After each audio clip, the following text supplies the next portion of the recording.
Welcome back, ladies and gentlemen. Today, popular hot rodding, June 1972. And before we start this, just my 2 cents about the 70s, especially the early 70s.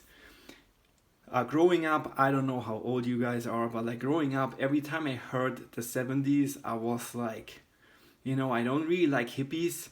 I don't really like Volkswagen Bugs, and I don't really like that whole. It just always felt like such a weird time, and I'm way too young to talk about the 70s, I guess. But in the end, I love 70s horror movies. They have like the best horror movies.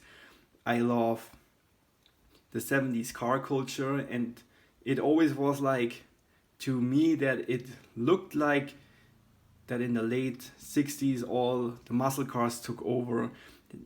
And I heard those stories that in the 70s you could buy a 32 or whatever for almost nothing, and that kind of made me sad. But also the 70s had some great lowriders, and so I don't know. In the end, I love everything 70s. I love all the 70s movies. I love all like architectural stuff that came out of the 70s. The music rules, everything is cool. So yeah, that being said, let's just start with this magazine. Sorry. So on the cover we have a really cool tea bucket, and it looks like it's a Rochester fuel injection on a small block. And those things nowadays, they go for a fortune. I don't know, maybe I can post something there. I don't know, but those things are insane. They came in like the late 50s Corvettes and all the Chevy Impalas. Like if you look at like high dollar, it's not like a 348 or whatever, a Chevy Impala. It's a small block, and it has one of those injection systems on it. Those things are always crazy. Same with the Corvettes. Then we have a really cool Nova that just looks awesome with those slots on those slots with those ghost flames and stacks through the hood. Really cool. And this really, I wonder if it's really like that lime yellow or greenish. Looks, the color on the cover, I don't know if you see it on your screen, but it really looks cool. And if this is a yellow, this looks more like a light green, but I'm not really sure, like a lime or whatever. And I really wonder where those taillights came off, and they just look awesome, I think. Then we have a 55 210, I guess, and see where the guy is sitting. He sits like very far in the back, and just looks cool with that light blue and the white pinstriping. And I don't know, I'm always like kind of torn apart because it's the 70s already, so it's not really a gasser, even it looks like a gasser. So maybe it goes like more towards like being a street freak or whatever, but it looks like a race car, so who knows. And last, this really cool 32 three window.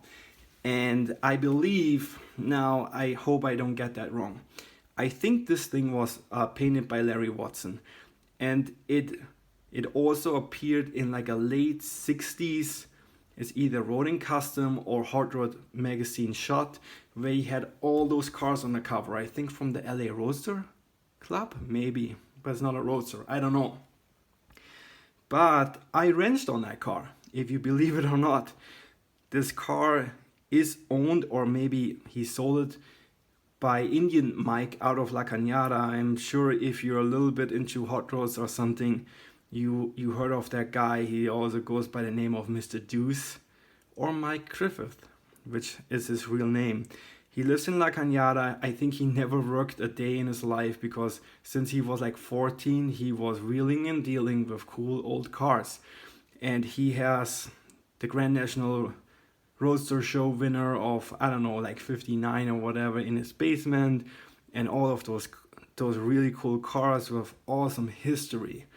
Now this thing sits in his garage, and it was converted into a Salt Lake car. And usually if someone would tell me, hey, they converted a car into a Salt Lake racer, I would be really, or like a land speed car, I really would be happy. But in this case, since it was kind of cool and it was painted by Larry Watson, it's kind of sad because now it's flat black. You can see like under the flat black where the paint is chipped, that it is that car. It is yellow. And also I think they changed the rear, like the spring, like in the frame where you mount the springs. I think it has like a Model A hump with Model A springs in the rear or something like that. I'm not really that good with stuff like this. I don't really know much about like 32s and hot rods in general, but I know it's that car, and I know if you see it now, it's sad to see because he is missing the fenders, I think, and overall I think they chopped it one more time, and it's just horrible. That roll cage, the welds are just insane. They're just horrible. They're just terrifying. I don't know who did that. If you did it, I'm sorry, but it's probably like for what it is. They probably welded it with a torch or something. It is okay, but overall, I don't know. So anyhow, we are already 7 minutes in. Let's get started. Really, I always like this advertising with the Spider for their Torque manifolds or whatever. Oh yeah, the new Torque, or like just intakes. I don't know. Okay, there's what's going on in this issue. That all the 70s magazines have the coolest advertisings. I say that over and over again, and I just love my 70s magazines. See, awesome. Just awesome advertising. Angle.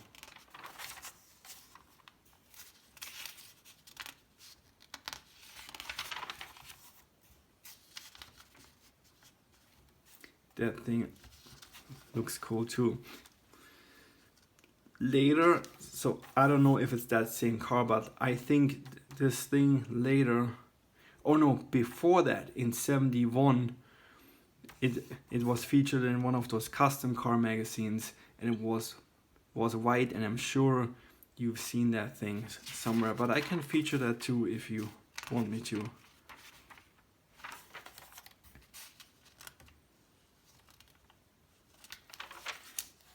Wow, cool van, huh? From Keystone. They got your keystones and all your stuff. Wow, that would be cool to have all of that. The Keystone giveaway. Some slots.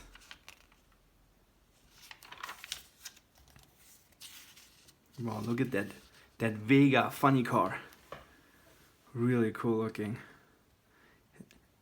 And the Motown Missile. That CUDA, cool. Okay, there we go. There we have a normal Vega. There we have a Camaro. Those Bentams, I hope I say that right, looks so awesome. And that photo looks so awesome. Okay, put a V8 in your Vega. I have a question real quick. Was there a Chevy Vega that came from the factory with a small block and a 4-speed Muncie? Because I checked out a car for someone, I think, like a friend sent me somewhere to check out a car, and the guy had a Vega, and he said it's a factory 4-speed.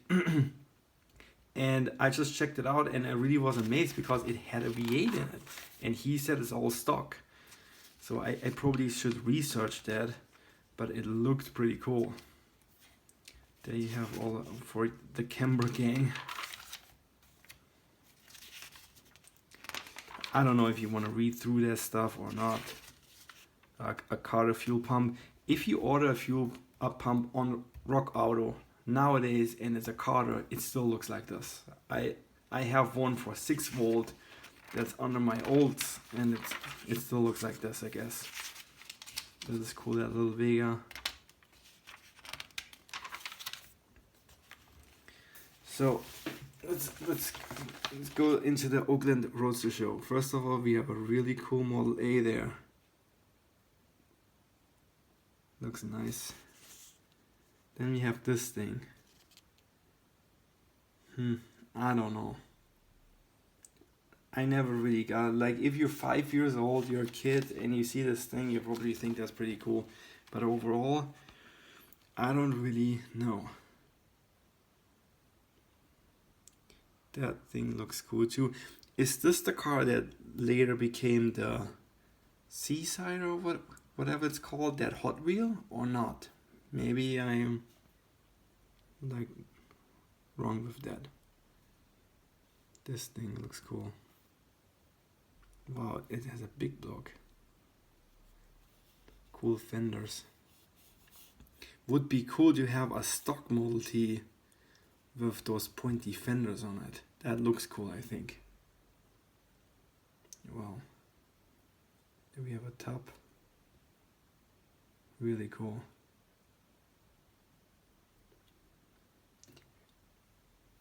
This thing, now don't get me wrong, guys. If I would have money, I would get a top like this, but no Chevy small block. Like something, I don't know, like a 390 Cadillac or an Olds engine or whatever, and then a cut down 32 grill shell, of course. No fenders, or at least not those fenders, and just like kind of like a highboy, but not really looking like a late 40s car. I don't know, I could see that in my head. Just hard to describe. So there we have a cool little panel, Catch Me If You Can. Cool. I featured this, I think, in another video. Check out my other 70s Hot Rod magazines that I posted on here. Crazy, everything needed to flip up or so. That roof is cool. And the front wheels are cool with like crazy Indy tires on it. That looks cool. That thing looks really cool. I love the upholstery. I love the engine. I love everything about this thing. It's a Lincoln. Crazy. Nice little Corvette. Nice Ford panel.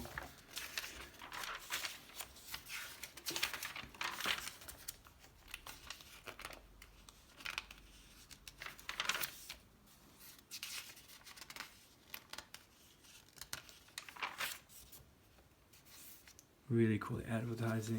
There you have a little comic. Horrible. I don't know, if I see a car for sale and it comes with that coil, I'm like, no. It looks really cool, and if you would build like a 70s style car, I think they are cool, but no, I don't know. Well, look at this. Really cool how they painted that, and this is just awesome, I think. I wonder what's it's sucking something in. But this is one of those like Rochester fuel injection units. They go for crazy money now. I just talked about this. Oh yeah, on the cover we have one too, and this is another one. So, but really cool Corvette. I wish people would do this to Corvettes nowadays. Every Corvette nowadays, it's always like a collector's item that someone just buys as an investment. And I don't know, not so cool. What is really cool is though is that brake setup, top down chucking. That's that T-bucket, I think, from the cover. That looks really cool. No, it's not the one from the cover. Sorry guys.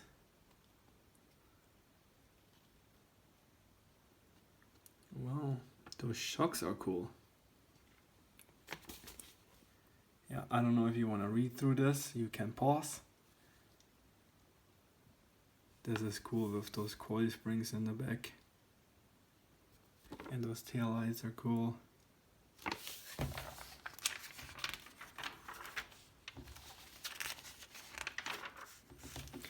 Okay, there we have the crazy Nova from the cover, and it just looks amazing. Look at those fenders, those fender flares in the back. Cool. Wow, those rims are insane. So there you can read through this if you wanna. Nice little donut steering wheel. Cool. Wow, big block. The engine is a punched out 396 totaling 402 cubic inches and featuring a General Kinetics cam, a TRW pistons and a set of Crow injectors. Crazy. Crazy. And he's still running a heater. There's your fuel regulator. Cool. Cool. And then we have California Dreamer. That's what I am, I guess. Cool. Yeah, there you have your Rochester fuel injection setup. Is of a 60 watt and feeds plenty of gas to a 301 cubic inch Chevy small block. Jan's pistons that weigh more than everything else on this planet. A Tuntoff cam and a Miller headers. And Miller headers provided. It moves. I'm sure it moves. It's like super light. I love how he did this. That looks cool. Like usually it looks like they just added it on, but this actually has like some flow or whatever. So there you have the whole story if you want to read this. There we have a street charger.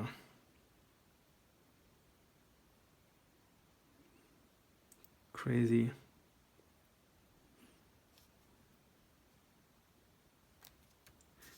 There you have your canister to cool the gas, to cool fuel. I think you fill that before you race with ice, and that cools down your fuel, I guess. A crazy tunnel ram setup. Almost reminds me of that. What's that black guy again? Like Street Racers of LA, who always put the Daytona nose on every car he had, even like the later Chargers and stuff he had. He always put that Daytona nose on it. But I guess at the time those just were like the cars you would street race and drag race. No roll cage, no nothing. And I wonder what kind of engine this is. So it could be a 383 or a 400 or a 440. There are people that say they don't like a 440 is like unbeatable. I think it's way better than the Hemi, like at least stock. Okay, I don't want to compare it to like a full-on like blown race Hemi or whatever, but the 440 from the factory was way better than a Hemi from the factory in those years. But I heard that the 400 blocks are way better, but I don't know if that's true or not. Also, I think beginning 72 they had a cast crank, and you don't want that. And I think the 400 block, it only came in motorhomes or in like 67, 68, same as the 383 that just came till like 70, and then everything had a 440, I guess.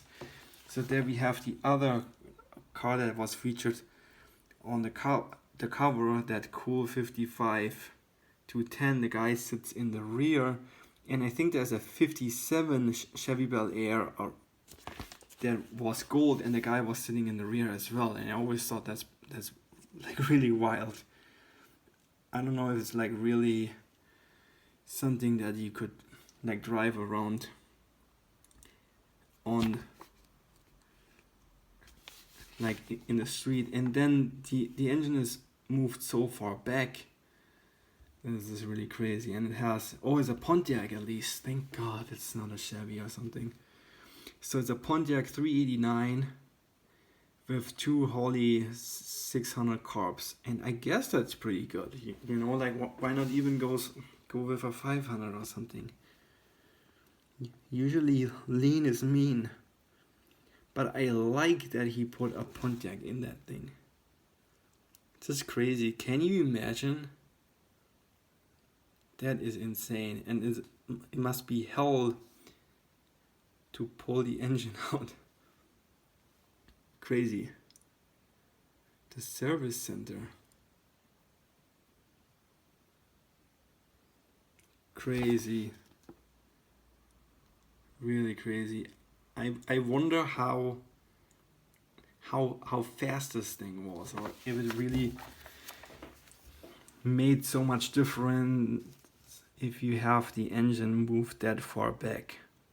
You probably do wheelies pretty easy, but yeah, I don't know.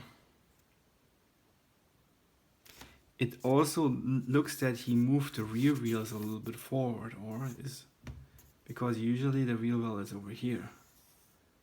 Maybe, I don't know, I'm not sure on that one.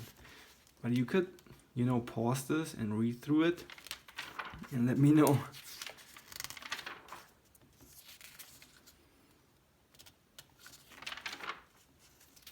Okay, there we just have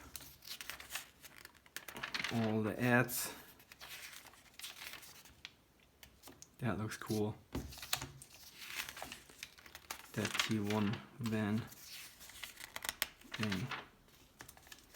Okay, wow. It's over 20 minutes. I hope you guys enjoyed my video. It looks like Roth, but it's not Roth, huh? The red hole. Crazy. Oh, you want those sandals and that hat with that vest. You definitely stick out. Nice tee. Okay, I think that's it. I hope you liked it. If you like my videos, you might want to hit that like button and subscribe, because I'm gonna go and feature more of those old magazines. Let me know if you have any suggestions, if you have any stories on the stuff that I shared, if you know more about this car, or what kind of taillights those are, or about that Nova or that cool T. Let me know and let's talk about stuff. Send me a message, okay? Thanks for watching and have a good day. Bye.